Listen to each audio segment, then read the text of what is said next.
Dear students, rainbow social study में आपका स्वागत है। मैं अमरिंद्र कुमार सिंह। आज मैं 12वीं कक्षा भूगोल भारत लोक और अर्थव्यवस्था पाठ 7 खनिज तथा ऊर्जा संसाधन का प्रश्न उत्तर बताऊंगा। इससे पहले मैं पाठ 1, पाठ 2, पाठ 3, पाठ 4, पाठ 5, पाठ 6 का प्रश्न उत्तर बता चुका हूं, जिसका लिंक आपको डिस्क्रिप्शन में मिल जाएगा। यदि वीडियो पसंद आए तो वीडियो को लाइक करें। यदि इस चैनल पर नए हैं तो चैनल को सब्सक्राइब करें। आइए वीडियो को शुरू करते हैं।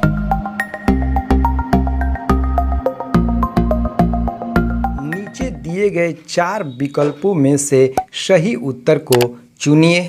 पहला प्रश्न है, निम्नलिखित में से किस राज्य में प्रमुख तेल क्षेत्र स्थित है?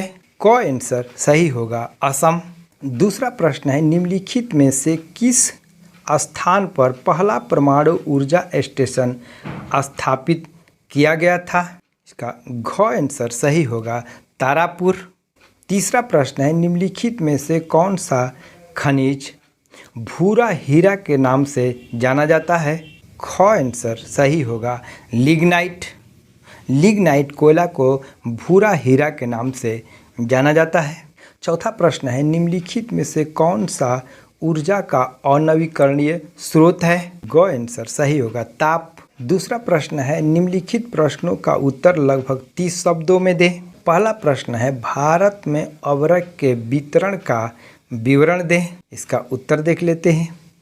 भारत में उर्वरक मुख्यतः झारखंड, आंध्र प्रदेश, राजस्थान से प्राप्त किया जाता है। इसके अलावा तमिलनाडु, पश्चिम बंगाल, मध्य प्रदेश, कर्नाटक, महाराष्ट्र में भी उर्वरक पाया जाता है। झारखंड के निचले हजारीबाग पठार एवं आंध्र प्रदेश के नेल्लौर जिले में सर्वोत्तम प्रकार के उर्वरक का उत्पादन होता है। दूसरा प्रश्न है, नाभिकीय ऊर्जा क्या है? भारत के प्रमुख नाभिकीय ऊर्जा केंद्रों के नाम लिखें। इसका उत्तर देख लेते हैं। रेडियोधर्मी पदार्थों जैसे यूरेनियम एवं थोरियम के संलयन से प्राप्त ऊर्जा को नाभिकीय ऊर्जा कहते हैं। भारत में यूरेनियम एवं थोरियम के पर्याप्त भंडार हैं। भारत के प्रमुख नाभिकीय ऊर्जा केंद्र तारापुर महाराष्ट्र, रावतभट्टा राजस्थान, कपलकम तमिलनाडु, नरौरा उत्तर प्रदेश, कैगा कर्नाटक, काकरापाड़ा गुजरात। तीसरा प्रश्न है, अलौह धातु के नाम बताएं, उनके स्थानिक वितरण की विवेचना करें। इसका उत्तर देख लेते हैं। बॉक्साइट, तांबा, सोना एवं चांदी अलौह धातुएं हैं। उड़ीसा बॉक्साइट का सबसे बड़ा उत्पादक राज्य है। झारखंड, गुजरात, छत्तीसगढ़, मध्य प्रदेश, महाराष्ट्र, कर्नाटक एवं तमिलनाडु भी बॉक्साइट के अन्य उत्पादक राज्य हैं। तांबा मुख्यतः झारखंड, मध्य प्रदेश, राजस्थान में पाया जाता है। आंध्र प्रदेश, कर्नाटक एवं तमिलनाडु अन्य उत्पादक राज्य हैं। चौथा प्रश्न है, ऊर्जा के अपरंपरागत स्रोत कौन से हैं? इसका उत्तर देख लेते हैं। ऊर्जा के अपरंपरागत स्रोत में सौर ऊर्जा, पवन ऊर्जा, ज्वारीय ऊर्जा तथा तरंग ऊर्जा, भूतापीय ऊर्जा, जैव ऊर्जा इत्यादि हैं। तीसरा प्रश्न है, निम्नलिखित प्रश्नों का उत्तर लगभग 150 शब्दों में दें। पहला है, भारत के पेट्रोलियम संसाधनों पर विस्तृत टिप्पणी लिखें। उत्तर देख लेते हैं। अपनी दुर्लभता और विविध उपयोग के लिए पेट्रोलियम को तरल सोना कहा जाता है। कच्चा पेट्रोलियम द्रव गैसीय अवस्था में हाइड्रोकार्बन से युक्त होता है तथा इसकी रासायनिक संरचना, रंगों और विशिष्ट घनत्व में भिन्नता पाई जाती है। यह मोटर वाहनों, रेलवे तथा वायुयानों के अंदर दहन के लिए ऊर्जा का एक अनिवार्य स्रोत है। इसके अनेक सह उत्पाद पेट्रो रसायन उद्योगों जैसे कि उर्वरक, कृत्रिम रबड़, रेशे, दवाइयाँ, वैक्सीन, स्नेहको, मोम, साबुन तथा अन्य सौंदर्य सामग्री में प्रक्रमित किए जाते हैं। अपरिष्कृत पेट्रोलियम टर्शियरी युग की औषधीय शैलों में पाया जाता है। व्यवस्थित ढंग से तेल अन्वेषण और उत्पादन 1956 में तेल एवं प्राकृतिक गैस आयोग की स्थापना के बाद प्रारंभ हुआ।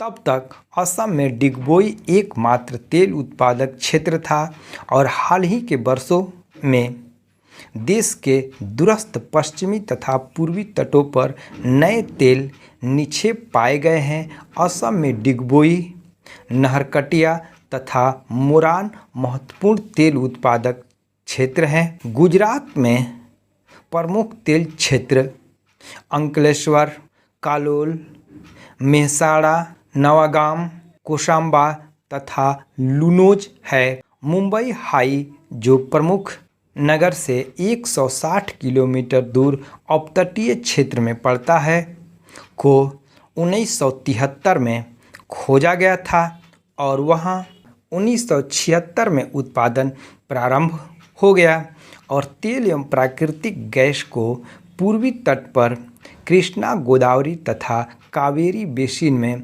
अन्वेषणात्मक कूपों में पाया गया है। भारत में जल विद्युत पर एक निबंध लिखें। उत्तर, भारत में कुल विद्युत ऊर्जा का एक बहुत बड़ा भाग जल विद्युत से प्राप्त किया जाता है। भारत में कुछ प्रमुख जल विद्युत उत्पादन संयंत्रों के नाम इस प्रकार हैं।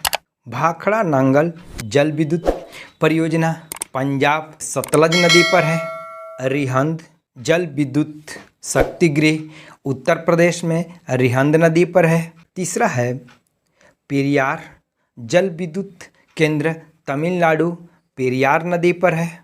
चौथा है टिहरी जल विद्युत परियोजना उत्तरांचल, ये भागीरथी और भिलंगना नदी के संगम पर है। सरदार सरोवर जल विद्युत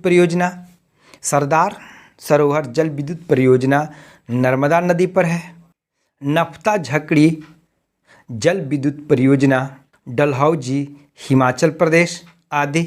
जल विद्युत एक सबसे सस्ता और प्रदूषण मुक्त ऊर्जा का स्रोत है। भारत में हमारी ऊर्जा की मांग के 1/4 भाग की पूर्ति जल विद्युत संयंत्रों द्वारा होती है।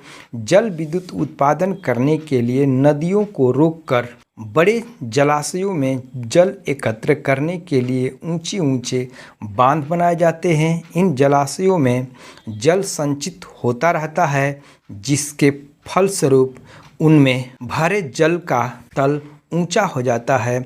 बांध के ऊपरी भाग से पाइपों द्वारा जल बांध के आधार के पास स्थापित टरबाइन के ब्लेडों पर मुक्त रूप से गिरता है और फलस्वरूप टरबाइन के ब्लेड घूर्णन गति करते हैं और जनित्र द्वारा विद्युत उत्पन्न होता है। जल विद्युत ऊर्जा का एक नवीकरणीय ऊर्जा स्रोत है, लेकिन बांधों का केवल कुछ सीमित क्षेत्रों में ही निर्माण किया जा सकता है।